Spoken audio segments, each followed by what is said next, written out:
Hey, so my name is Carolane. I'm a 31-year-old from Canada, and this is the story of how Jesus Christ saved me not only from myself, but from the New Age and from witchcraft. So, starting with childhood, basically, I grew up in a really broken home. My dad is in organized crime, and my mom had kind of left because of fear of my dad. And so I grew up with my dad. I grew up in a very abusive home, lots of physical and mental violence. And at the age of 16, I was kind of able to escape that because I didn't know my mom that much. And so I got to see my mom, but she never really played the role of mom in my life. She became someone that I really admired. My mom was beautiful. She was very outspoken, and she was very out of the box as a person, which I admired a lot. And she was into tarot and the New Age and numerology. And so these are things that, as a child, when I would see my mom, I would be like, I want you to read me the cards. And she would tell me things about my future, and they would happen. And so very early on, I had an interest for spiritual things. I also could see demons when I was a child in my room. They would torture me. I wasn't able to sleep alone actually until the age of 12 years old. So when I entered high school, we kind of deemed that we had to put an end to me sleeping with my dad or sleeping with my grandparents as well when I was with them. Very hard for me to sleep in my own room because I could see spirits and I could see things behind the TV as well. So, for example, I remember my dad used to watch the Michael Jackson. At the time, he was on trial, so there was a Michael Jackson trial for child molestation, and I used to cry every time it was on, and I used to say, that I could see that Michael Jackson was, at the time I didn't know that it was a demon, but I used to say that he would haunt me at night. And all of these things. And so I could see into the spiritual realm. And I made a pact when I was about, it must have been 12, 13. So when I started sleeping on my own, I made a pact and I said, if you guys don't mess with me, I promise that I will never mess with you. And so this was more spiritual than I thought it was at the time. But basically, I promised them, I was like, I'm not going to play Ouija. If people ask me if I believe in ghosts and in spirits, I will say yes. So I will acknowledge that I believe in it because I don't want you to have to prove to me that you exist. And I promise to stay out of the spiritual world. I promise to just live my life here as a human and to stay out of it. And at that time, all of that stopped. So I stopped being haunted. I was able to sleep on my own. And I kind of just went out into the world. To be honest, I was not a very spiritual person. However, I was a person that had a lot of reverence for truth and justice. And so that basically led me into law school. I went to law school, I graduated top of my class, and then I made it to a top tier firm in Canada where I was working for big companies, including the pharmaceutical industry. So during this time, to me, I had kind of succeeded in life because I had escaped, the past that my parents had, which was in drugs and kind of not fitting in with society. And I thought, I had mastered society. I was in a good place in life. I was 23, a lawyer, making money, respected. But I felt extremely empty.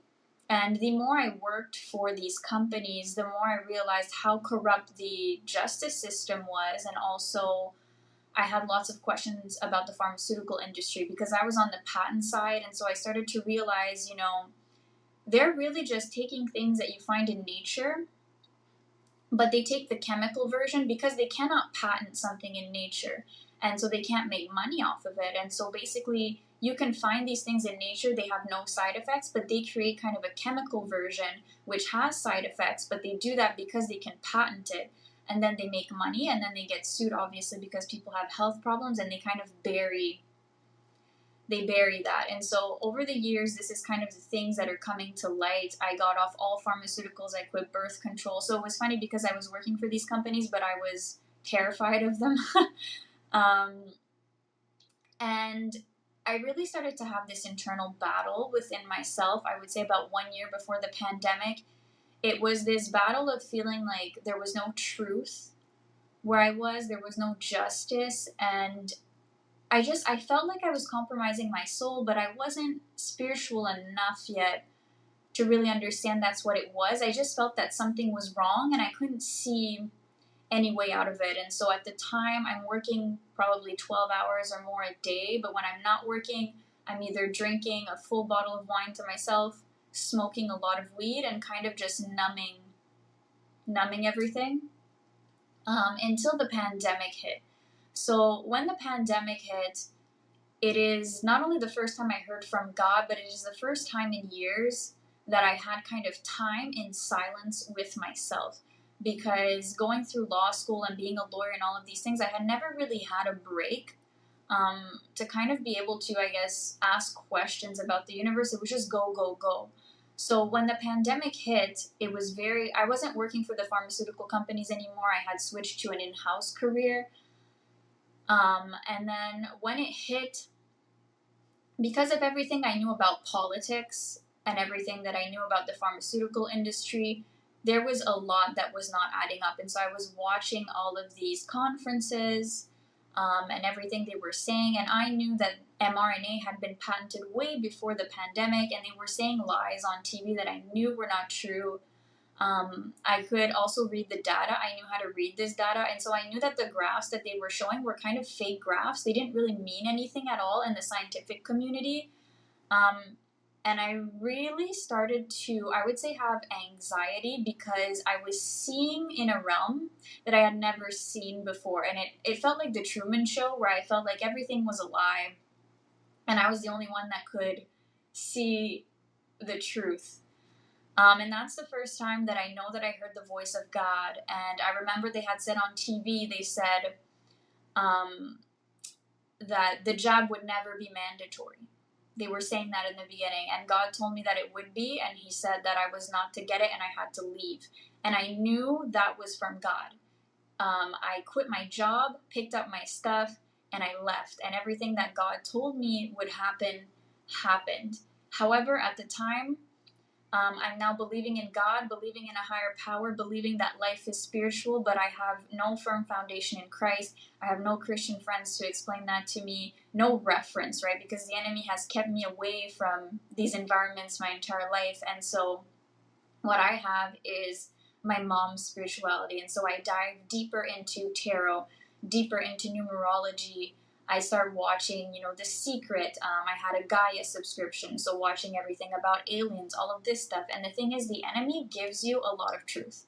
So for every lie, there's 90% truth, right? Because he knows what you're searching for. They have studied us so extensively that they know that when you start searching, you will have some truth in you. And so they can't just keep lying to you like society does. I would say that's step one. Step one is they put you in this completely false reality within society. But once you wake up for society, they need other pitfalls, right? You can't just go directly to Jesus. So I fell very deeply into the New Age. At the time, I was traveling Costa Rica, Mexico, and everything was confirming my reality because these were all people who had had similar revelation, right? They had left their home country to kind of escape everything that was going on politically during that time. And everybody was in the New Age in one way, shape, or form. And as I think you know, because you've been in the New Age, the rabbit hole in the New Age really never ends. There's always something to learn. There's always a new human design, astrology. There's always a new door and a new rabbit hole to go down. So I got into everything, honestly, mix and match. And I was very much addicted to escaping, I would say. And alcohol, I quit drinking alcohol actually about a year into that journey because I understood frequency. And so, again, there's a lot in the New Age that's true. Things do have a frequency. And because I was seeing in the spiritual realm, I did understand that alcohol was a low frequency because I knew there was no spirit. I could tell that it was dark and that it wasn't good for my spiritual life. And so I got out of drinking and clubs and all of that. And I got much deeper into weed and mushrooms. So I would take these on a regular basis and not like your average person. So your average person will smoke a bit of weed, take a bit of mushrooms, go for a hike, and think it's great. I was on a quest for truth. I was on a quest to know what this reality was and to go deeper and deeper and deeper inside myself. So I would take, 7 grams of mushrooms alone in my apartment and just ask questions and try to connect with, what I thought were angels at the time or even entities. And the thing is, I had no fear in me.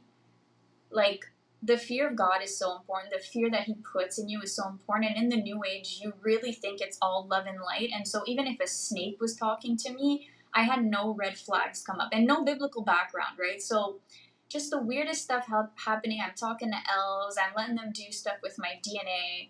And in a way, I did receive lots of truth. Although I didn't receive the truth, this was helping me in my reality because it was opening my spiritual eyes illegally, right? And so I was seeing more and more. I started to be more and more clairvoyant, as you would say in the New Age. So God gave me a prophetic gift when I was young. But what happened in the New Age is, as it is the case with my mom, it got changed into a clairvoyant gift. And they were kind of really opening that up to me. But the thing is, without Jesus, what this clairvoyant gift did is it separated me from everybody, because when you can hear people's thoughts, you know that they're evil.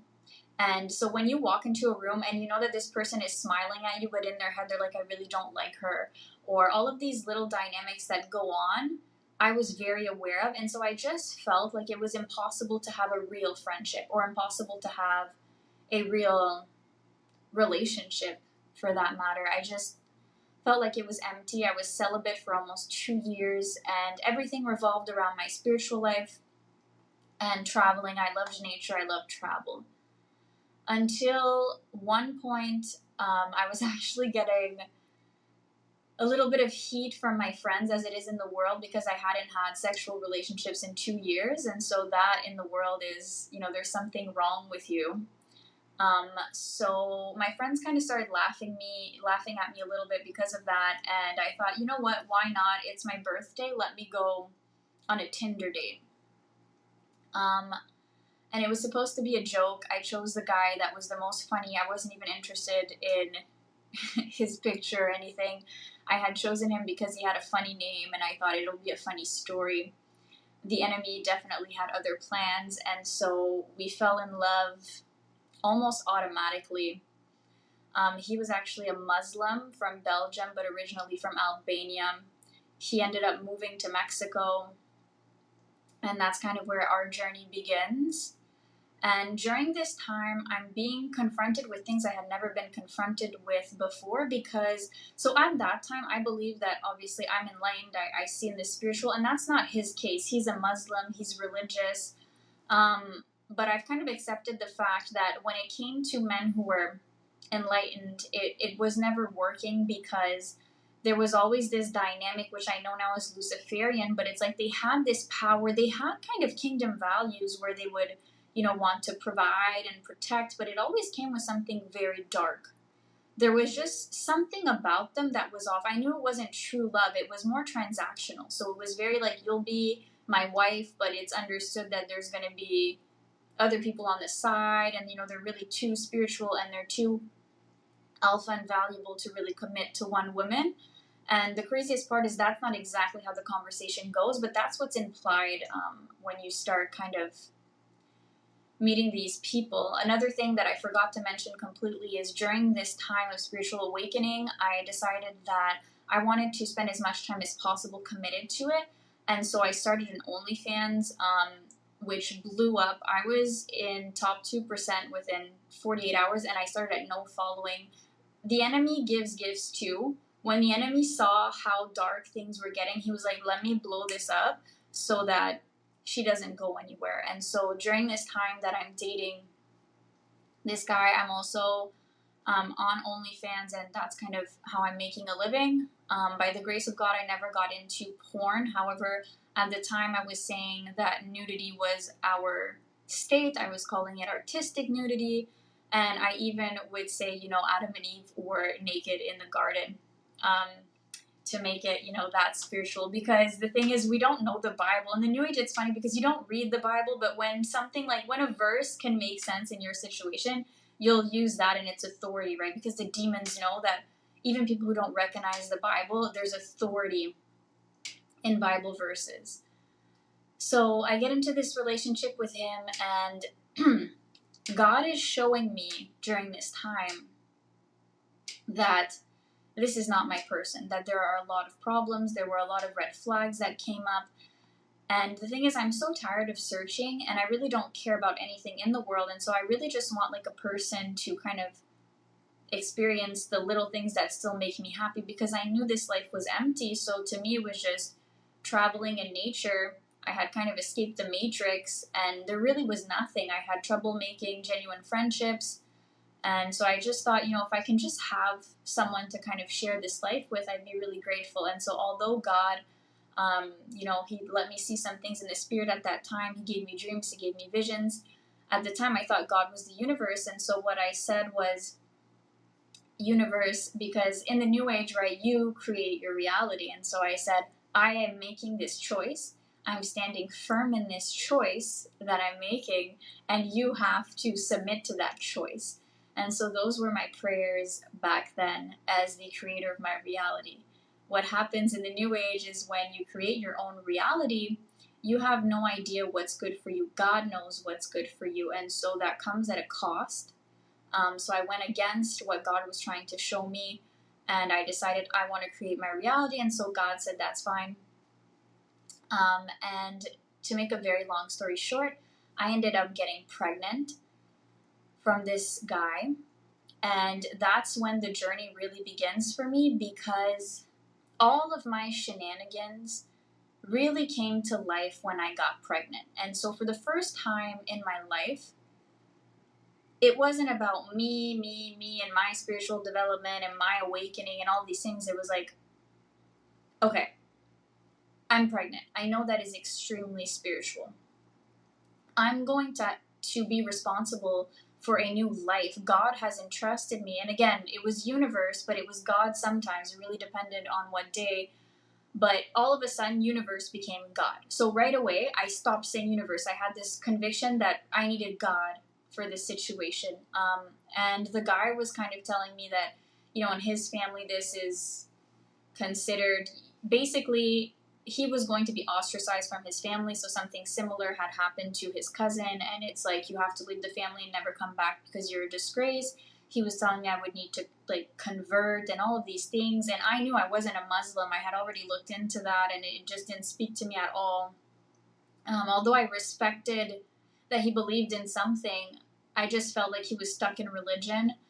And so this started a very deep process inside me where I was like, okay, he's probably not going to be in the life of the child the way this is playing out. I don't know what would have happened, but I had this feeling that he wasn't going to be in our lives. And I also knew for the first time so deeply inside me, I would never get an abortion. So I had always said, if that ever happened, I don't think I'd be able to get one. But to really experience it and to be as spiritual as I was, although I was deceived, that was something where I could no longer put my lens on it and interpret it. It was like, if I do this, I knew that I was going to turn God away from me in a different way. I knew in my spirit that, OnlyFans was something, these New Age practices was something, but getting an abortion, I just knew, I didn't know sin at the time, but I knew it was something against God, and that if God gave me this child, God will give me the means to take care of it. I'll be the best single mom that I can be, and that was kind of my, just my journey at the time. And I made a journal entry where I officially said that I was stopping saying universe. And I said, God, I don't know who you are, but if you help me get through this, if you pull through for me on this, I will exalt your name to the four corners of the world, and I'll serve you. And I didn't know that God was the Christian God. I had no idea which God he was, but I was like, if you're personable and you're not just the universe, I need God right now. And God did come through in a very strange way, but basically what happened is So at the time, I'm still in the New Age. I still think that's connected to God, and I go for a Reiki session. This was some very strange Reiki because it also had Chinese medicine and all of these reflex things. She wasn't the practitioner I usually went to. And after the Reiki session, two things happened. And so the first thing is I was scrolling on TikTok, and I had a Christian TikTok come up. And it was just someone saying, I don't care if you believe in Jesus or if you don't, but if you ever have sleep paralysis, call on the name of Jesus. And I really just saw it very quickly between two videos, and I was like, that's interesting. And I wasn't someone who suffered from sleep paralysis at all. And so I don't know if it was that night or 2 or 3 nights after at the maximum, I had an experience of sleep paralysis. And so when I woke up, my head was the other side of the bed. So I don't know how it got there. I was basically pulled from my pillow side, and my head was where my feet were supposed to be. And I had sleep paralysis, and I saw a demon come upon me. It was shape-shifting from the demon to people I knew. And I saw it take something in my stomach.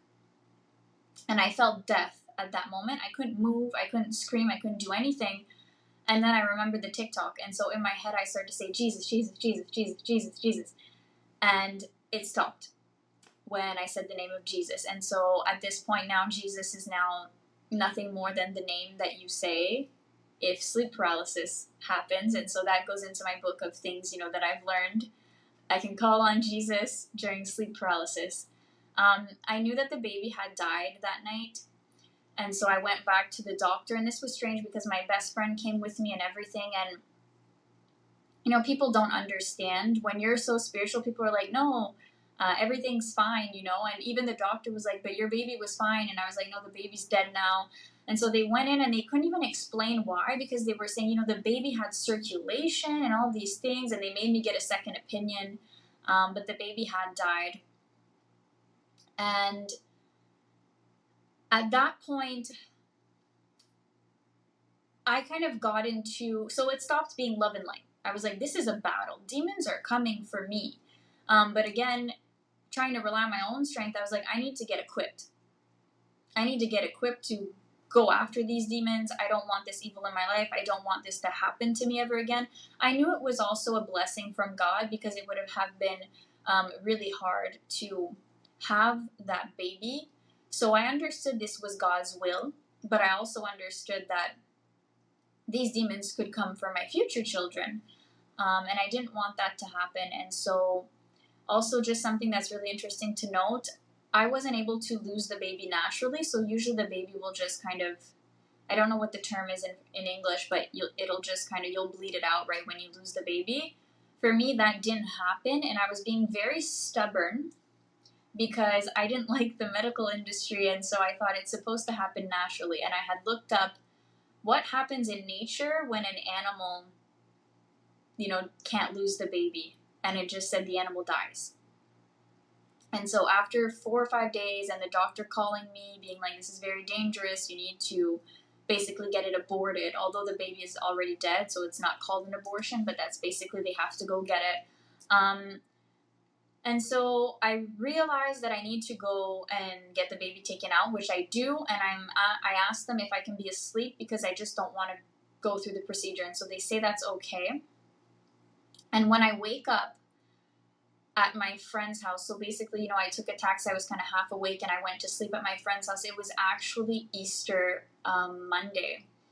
So basically, when I woke up, the church that's across the street, were not able to get into the church that day for I don't know what reason, and the owner of the building of my friend where I was part of that church, and so they came to sing about the resurrection of Jesus as I woke up that morning. And I had taken that as a sign even at the time, and I was thinking, I'm being resurrected. It's a new season with God. Something has happened, something has changed, I'm not the same person. And I need to get even more on top of my spiritual game. And I really wanted to get close to God. But the thing is, even though Jesus was obviously pursuing me in so many ways, and I see that now, there was really nothing inside me that thought that Christianity could be true. And so what happened is, in the New Age, there's this concept of guru, or people like Ram Dass, what they'll say is when the student is ready, the master will find them. And so I kept praying that I was ready. And at the time I had spirit guides. So the spirit guides had told me to find a specific WhatsApp group that was just called kind of like nature something, and to ask about ayahuasca. And so I did, thinking I would look crazy. However, that was actually a secret group for ayahuasca that I stumbled upon. It was owned by a shaman. And to make a long story short, I ended up being in contact with him and kind of discipling, the demonic discipling under him. And so he told me that he didn't really do ayahuasca with tourists, but that the spirits had told him to take me under his wing. He didn't let me do ayahuasca right away, and so he said I needed healing before that. And he kind of brought me into this process of, it's the demonic version of deliverance, because I do believe that for the enemy to use you, he also has to clean you out, right? Because he needs, all of these gifts that God has given you to kind of unlock, and for you to choose to use those gifts for him. And so if you're still really, really oppressed, he can't use your gifts either. So basically, we went through kind of these shamanic healing sessions, and throughout this time, the reason I respect him so much is because he can read my mind. He knows everything about my past, and he knows these deepest truths inside me, like the questions that really tick for me. He knows what they are. So for the first time in my life, I submit in a way to a process, because I'm thinking,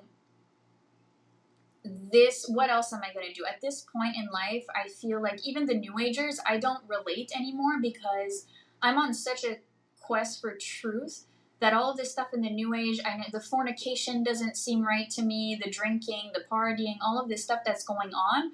And with this guy, this shaman, it's serious. He talks to me about the importance of sexual energy, that you shouldn't just sleep with people, all of these things that I'm starting to see in the spirit.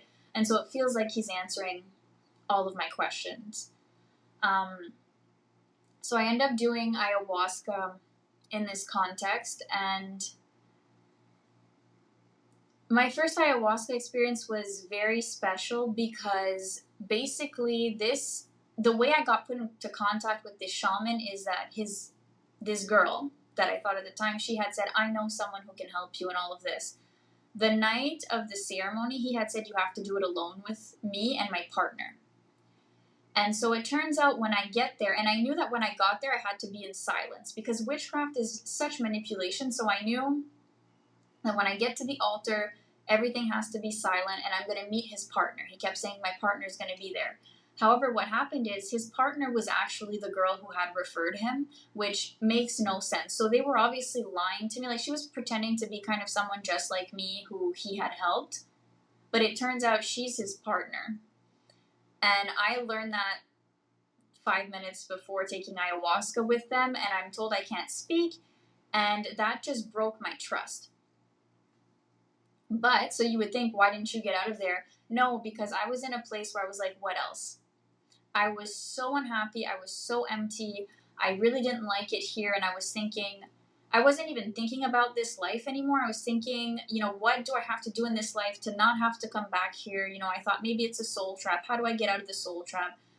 All of these things. And so I dive in on ayahuasca, and,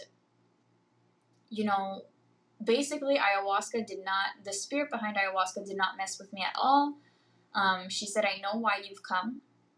And basically all you have to do is, so in the spirit, you sign with blood and DNA. It's very hard to explain, but these are things that you understand when you're in the realms. Everything is DNA and blood based. That's just how the universe was created, and that's kind of what holds it together. And so they're basically asking me to sign. They weren't asking me to do it in the physical, but in the spiritual, I was being asked to sign this contract with my DNA and with my blood. And the contract, by signing this, she said, I'll show you everything that you need to know. I'm not going to have you come, I won't wait 40 experiences to show you the truth. I'm not going to have, you don't need to be sick. You've already understood so many things. And so I just want to set you free, but you need to sign this contract. And I couldn't help but feel like I was selling my soul. And I kept asking, what are the terms of the contract? And the spirit behind ayahuasca was saying, you already know. And in my head, I was thinking, well, it feels like I'm selling my soul. And so I had this back and forth with the plant, and I started to just kind of be possessed by a yoga spirit. I started to do all sorts of yoga positions, and I just was feeling really uneasy, and I couldn't go through with it. But then what happened is I became super tormented because I was thinking, I'm not going to get what I need. And what the spirit did is it opened my eyes again to an extent that I knew there was no going back. And so it opened my spiritual eyes once again, illegally. And now I had even more understanding of the world, more understanding that it was evil, and it made me even more hopeless. And it made me understand that even when the ayahuasca was going to wear off, this was going to be my new way to live life. This was going to be my new mindset. And then I got really scared because I was thinking, I'm going to end up in a psych ward because now I have these new spiritual eyes, this new vision, but the medicine won't show me the truth, right? So what am I going to do when I get out of here? And so what happens next is the most demonic scene, to be honest. I submit to the medicine in a way. I say, I'm not signing your contract, but the thing is, my spirit, and I believe that's God's protection, because even the shamans couldn't really believe how strong I was on that much ayahuasca, and that most people are lying on the floor, and I was like standing up, boxing, doing all this stuff. But then I thought I need to go deeper.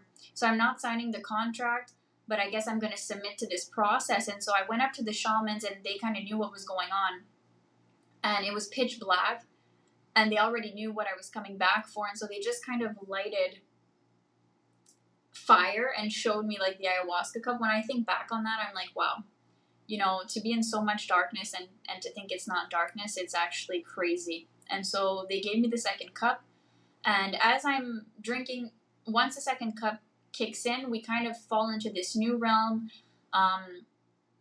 I start to feel all the sexual energy in the room, how the shamans use the sexual energy.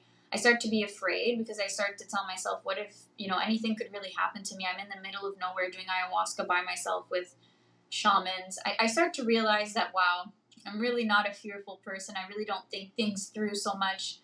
And the shaman comes up to me and he basically starts to sing. So they have incantations that they sing, and so he starts to sing it. And you're not supposed, these are demonic tongues, so you're not supposed to understand what it's saying, but I understood what it was saying. And so basically it's saying, we want to come in, the spirit is saying, I want to come in and clean. I want to come in and tamper the DNA. So it's asking permission to enter the DNA. And I knew that. And so I shut him out in the spirit, and I actually turned around and I snapped and I said, you know what, you're singing, it's really not doing it for me right now. Like, I don't want any of this. And so I really, it was a very weird experience because the shamans during the experience became my enemies. And the whole experience was about, I did feel protected. I felt like there was some sort of divine protection on me, that nothing was going to happen. But also I wasn't really sure what I had just gotten myself into. And so there was some healing that happened, certain things that were revealed. And I ended up falling asleep and waking up the next morning. Now, of course, when I woke up the next morning, the shamans had explanations for everything that had happened and all of these things. And so I kind of leave.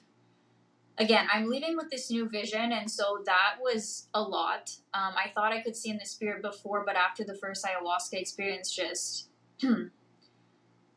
I couldn't even begin to explain what that's like, but it's just, you have this knowing of everything, and you kind of have this knowing as well that you're capable of really manipulating situations, because I'm getting more and more possessed, and the more possessed you are, the more that you can manipulate people that are less possessed and don't have Jesus Christ, right? So you think you're feeling like the power of God, but you're really just feeling the power of witchcraft. And so I'm spending lots of time alone and trying to kind of integrate this experience. And then I meet with him again about a week later. And then he just puts his cards on the table. So he's like, listen, it's time for you to know the truth. You are a witch. You're a very powerful one. The spirits have told me that I'm to reveal all of the secrets to you. So we are sorcerers. There's a whole other world that you're not aware of. And you were made for that world. You were made to master that world. And that is why you've always felt different your entire life. And that is why you could see in the spirit. And that is why you've had so many hardships in your life, because it's kind of to, kind of like it when we say God is trying to get oil out of you, but it's the same thing with the demonic version once again. So you went through all these hard things so that you could be more powerful. So you would think that I would just that I would say, this is crazy, I need to get out of this situation. But for me, it's the first thing that actually made any sense in many years. And with all of the programming we go through, right, at the time, I'm very aware of Freemasons. I'm very aware of the entertainment industry. I don't watch TV, all of these things, but I know what's on TV. And I know that most of the times when they're showing us fiction, that it's actually science fiction, that it's actually the truth. So I was thinking, well, yeah, the movies show us witchcraft and there's witches of the light and witches of the darkness, and they want us to think it's fake, but it's actually true. And I was like, yeah, I would love to be a witch for the light. I would love, and he was saying that I could forfeit my human identity and teaching me all of these things. And I was like, yes, I can't. My human identity, I want to let it go. And so that's when I get a lot deeper into these practices. I start sacrificing, my period blood, collecting my tears, all of these things, going to old places, pouring my pee there. There's a lot of things that witches teach you how to do so that you can basically build altars everywhere and kind of take control of your past in a way. So he starts to he's basically running all of the parts of my life. He's telling me where to go, what to do, and he gave me these books. So he had sent me back to my home country to do all of these rituals, and the goal was, he told me I had an entity on my left foot, and that it had to do with my childhood and my relationship with my dad. So I had to go back to all of these places where I was abused and, do these incantations and spells and pour some blood and all this stuff. So that's what I did.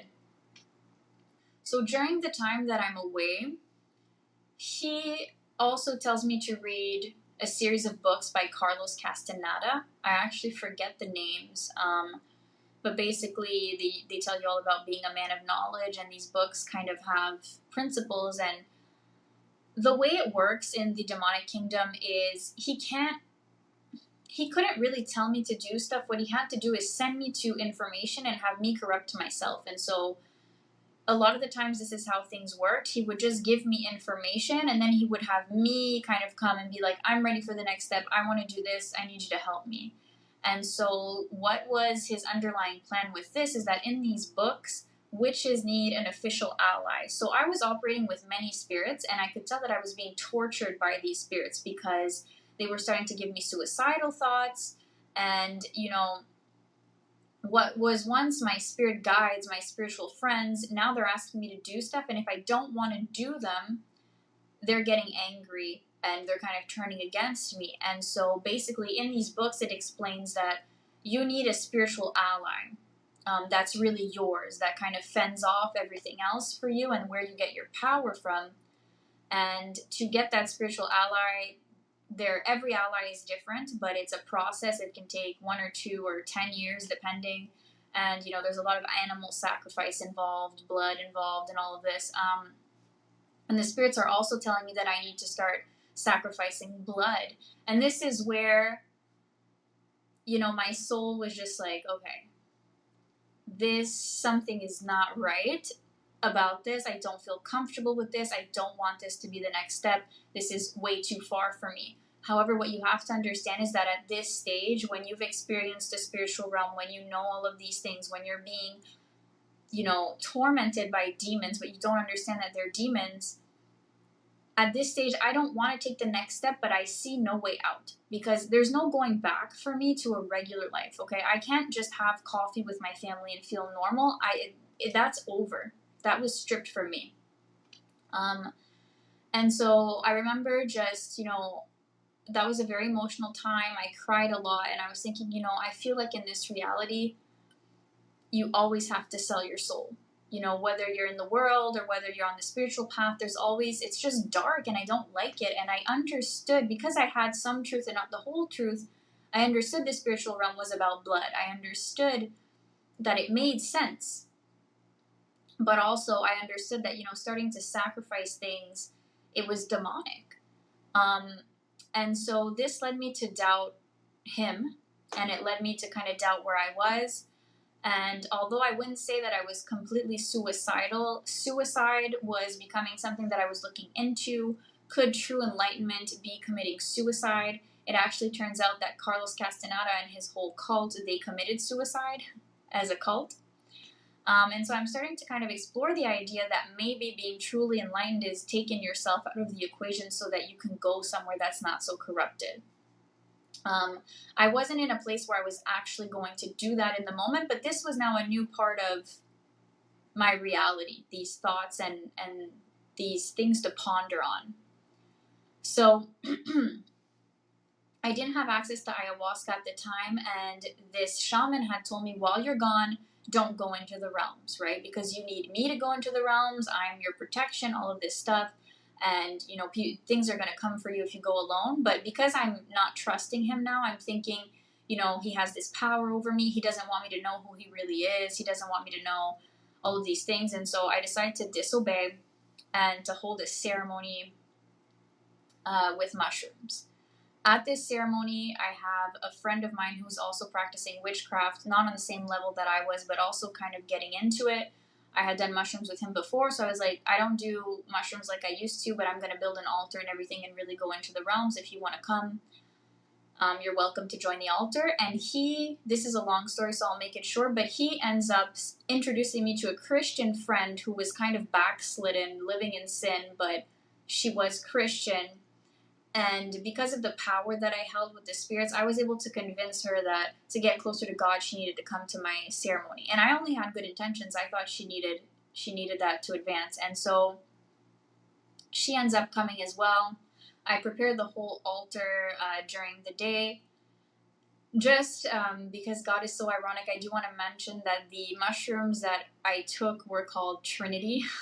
I believe that is just God's irony in my whole life. When you look back on your testimony, God is actually so funny. He loves irony, so that's very interesting. And so I basically take these shrooms, and a couple of days before the altar and before we go into the realms, I actually start thinking about Jesus. And I'm not thinking about Jesus as Lord, but I'm thinking, you know what?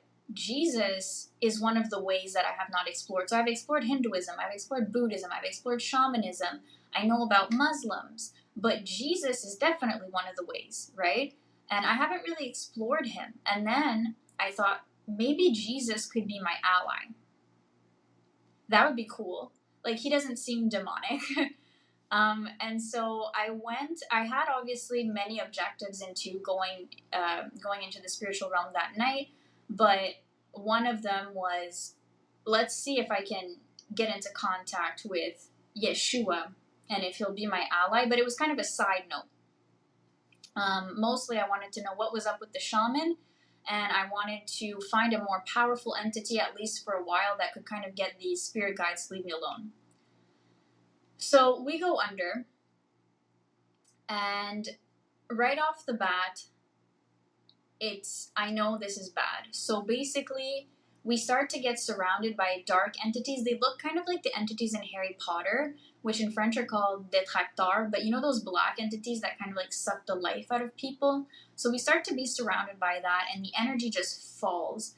And all of a sudden, I can feel that it's really demonic. And so even the music, which was my shaman's kind of playlist, I start to hear it in the spirit, and I'm like, no, like, we have to shut the music off.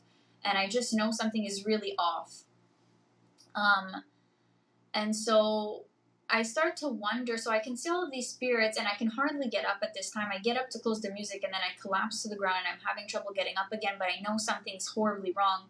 And so this guy who's in the ceremony, I tell him, are we good? Are you okay? Are you okay? Like, I can feel it emanating from him, but he's not talking. So he has his hood on, and he's kind of not looking at anybody. And I thought that was really strange because that's not what he usually would do. And I kept asking him, like, are we good? Are we okay? And by the time he answered me, he just got up and he was fully possessed. And I knew possession was possible. However, I had never seen it. So he basically rips off his shirt and he says, I'm the prince of this world. All of it is witchcraft. And the only reason you aren't dead is because I have plans for you and you're under my protection. And so at this moment, this is interesting because what I'm seeing in the spiritual realm is this entity has authority over all of the other entities, right? And this entity is claiming to be the prince of this world. Again, I have no biblical background, so I'm really blind to what's actually going on. I can feel the darkness emanating from the entity. So I even had questions like, is this God? But I knew it wasn't God. Everything in my soul knew it wasn't God, but I was like, okay, he has authority. So I was afraid of the entity, but also curious about the entity. And at the same time, I'm also my soul's being sucked out by these other spirits. And so he keeps telling me and I start to freeze. Okay. So this is where I start to actually die physically and not spiritually. And this is where it's hard for people to understand because although there's all of these things going on in the spiritual, there are things going on in the physical as well. So as these demons are sucking on my soul, I start to get so cold that I can't move my fingers anymore, and I can feel just the life force being drained out of me. And the entity keeps saying, all you have to do is ask for my help. And there was something in my soul that knew I shouldn't ask for his help. But as time goes on and as I get more and more cold and I have less energy, I really start to think that I'm going to die. So I'm thinking, well, what do I have to lose now? And so I finally ask for his help, and everything kind of clears up, and then I get up and I'm not cold anymore. He basically touched me, and I know people will say the devil's cold. Well, in this situation, he touched me and I warmed up immediately, and all of the other entities left me alone. And that's when we started having a conversation. And so I started asking about, what is this world? The celebrities, all of these things. And they're like, oh yeah, they all work for me and you can work for me too. Like, what do you want? Do you want to be a witch? And then he was showing me that, for example, what he did is I had always had dreams of going to Madagascar. And so he was like, if I make you a high-level witch, you don't need the plane to go to Madagascar, right? You could just go. And he showed me, he ripped the veil so that I could see how witches travel and that they travel in the spirit. And so for witches, very high-level ones, it's possible for them to travel, right? Because for the children of God as well, we see it in the Bible, right, that there's teleportation. Well, the demonic has their version as well. So he started showing me all of these things, and the whole time I'm under the spell for sure because I'm thinking this is so interesting, but in my soul, I'm thinking I don't want any of this. That was the truth. I didn't really want any of it. I was very intrigued because I was after knowledge, and so obviously Lucifer has knowledge, and so he's telling me all of these things, and then he keeps saying, will you work with me? Will you serve me? And I'm thinking, I don't want to serve him, but let me manipulate him a little bit longer so that I can get more information about the spiritual realm. And, at one point, I asked this so innocently, I said, what about Jesus? How does he fit into this? And that's when he really just lost his patience. So when I asked about Jesus, he was like, will you serve me or not? All of these things. And I was like, well, wait, like, what about Jesus? And that's when he just lost it. And so in the spiritual realm, what happened is I could feel the presence of something else was coming. And it had nothing to do with him. And so he started being impatient. And when he realized that Jesus was coming, he got very angry. And so he starts to smash everything in the house and to say he's the way, the truth, and the life. And he's just throwing the TV, throwing the curtains. At this point, the Christian girl who's there, she has run away. She's run for her life. And he grabs a hold of me and he starts to smash my head in the ground. And I'm thinking, this is crazy. Like, I'm going to die. Like, he's smashing my head so hard on the ground and he's destroying everything and throwing stuff at me. And I start to realize that my head is kind of going through the ground. And like I'm saying, like, at the same time, Jesus is coming down. And so I don't know that it's Jesus, But as my head is being smashed in the ground, I'm thinking, you know what? I don't know what's happening spiritually, but as soon as the realm closes up, my head's being smashed into a cement floor. I mean, I'm going to die. And all of a sudden in my soul, I kind of remembered, first of all, he's mad because of Jesus. Second of all, I came in here, I forgot about all this during the experience, but I thought maybe I could talk to Jesus. And I just started saying, Jesus, can you hear me? Jesus, can you hear me? Jesus, can you hear me? And as soon as I said that, a light, there's nothing that can describe the light of Jesus Christ. A light comes in and it just changes the whole dynamic of the situation. The light comes in, and all of a sudden, spiritually, I have this conversation. So in those realms, like I say, everything is telepathic. And so I go into a vision.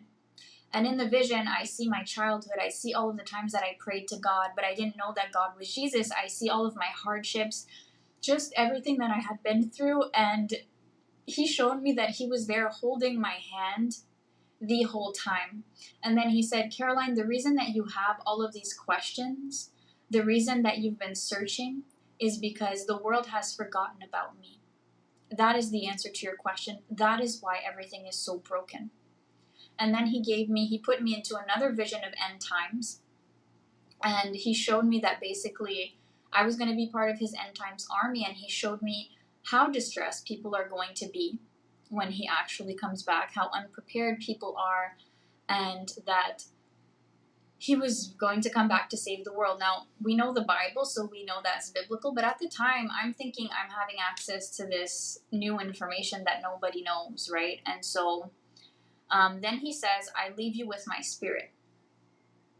And so he leaves me, I was baptized because I accepted Jesus, and that's what religious people have trouble understanding. I didn't know exactly who Jesus was, but I understood at that moment that I was going to follow Jesus. I was arrested. We call it being arrested in the spirit. My life was Jesus's in that moment, even though I had never read the Bible and I didn't know exactly what that represented. I knew I was going to follow him forever. And so I was baptized with fire. I received the Holy Spirit. And while all of this is going on, by the way, in the physical, people have called the police. The police are now involved. And, I want to make it as short as I can, but basically another crazy thing that Jesus did is he had this person who was possessed. He told Satan, basically, I need you to get up and I need you to tell these officers that this is a divine intervention and that I'm not done. And as soon as Satan got up and said that through the human vessel, the police started acting like NPCs. So instead of talking to us and wondering, they were just kind of like in the kitchen, looking at plates, going in the bathroom. It was supernatural. It's very hard to explain this, but for 15 minutes, nobody even spoke to us.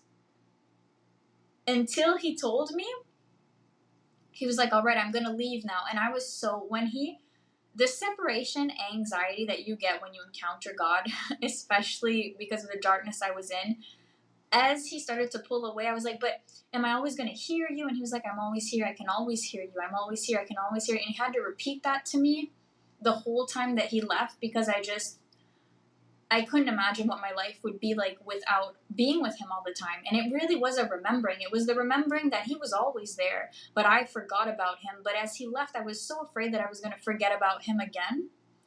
And so we had this thing go on for a while where he was just pulling back kind of slowly and showing me that even though the realms, right, I was coming back to the human realm and he was going back to his realm, that we still were in communication 24/7. And that's how it ended. And by the end, he said, now everything's going to snap back into place and don't make a scene, just submit to what's happening.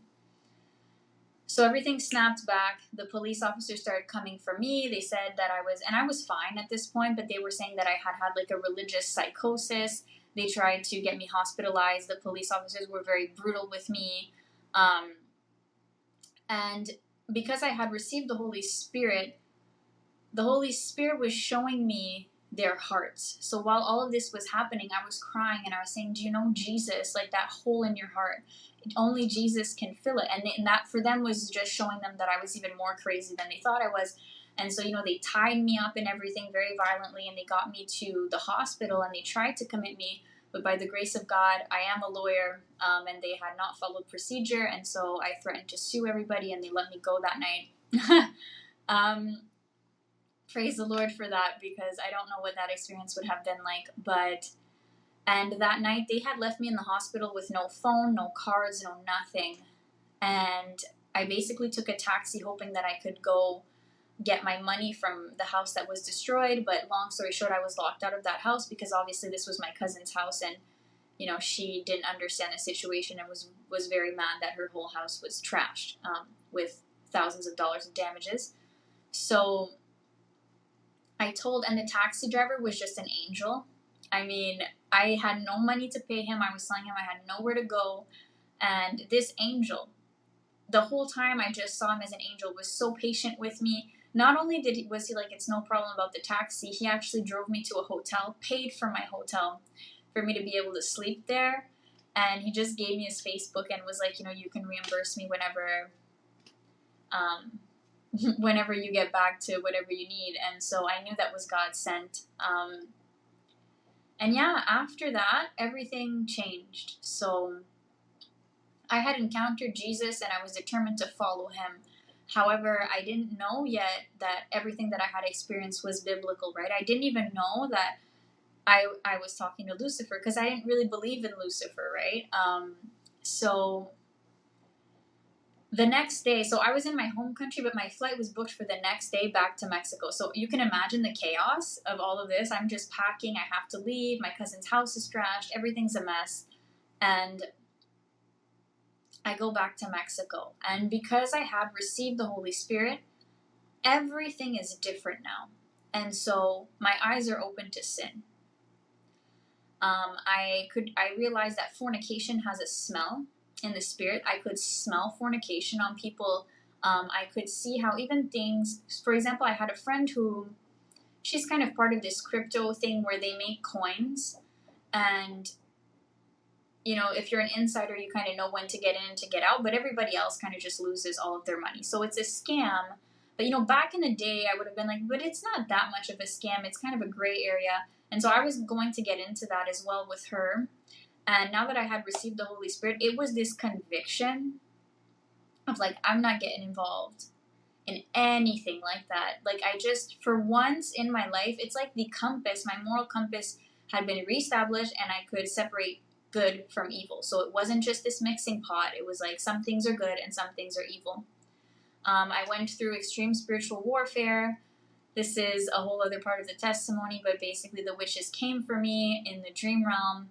And at that time, all I could do, Jesus was very, very close to me. So he later closed my spiritual gifts for a little while so that I could just be kind of free from all the information I knew. But for the first, I would say 7 to 10 days, my spiritual eyes were still open.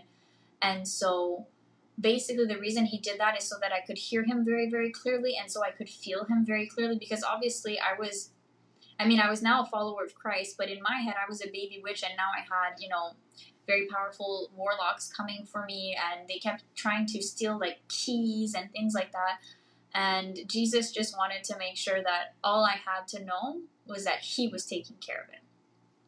And so I went through all of that, still not knowing a single word in the Bible, and still not thinking that necessarily, shamanism is demonic and all of these things.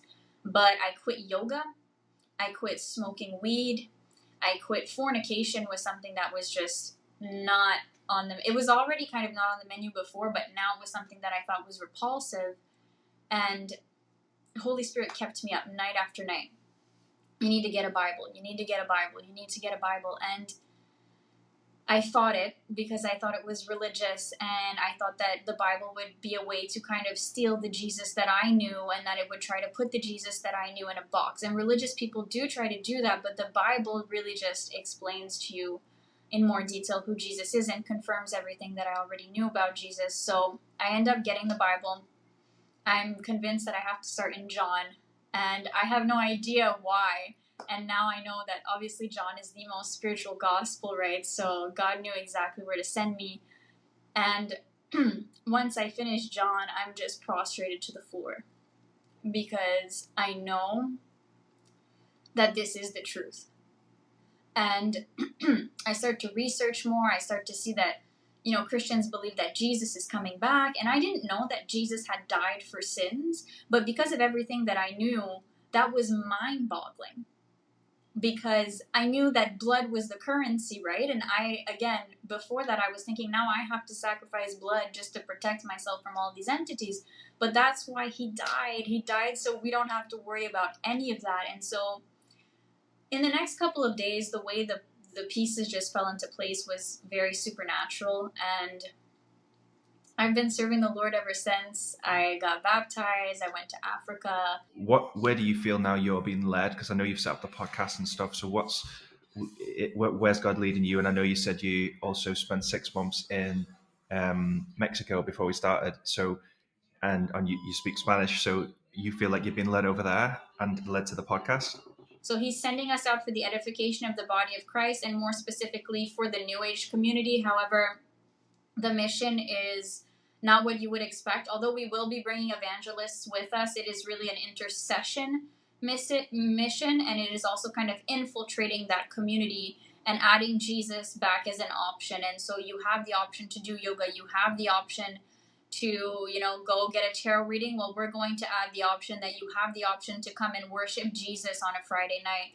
And we're really the Lord has showed me that in order to catch a fish, you need the right bait. And so we're not going there with a religious spirit.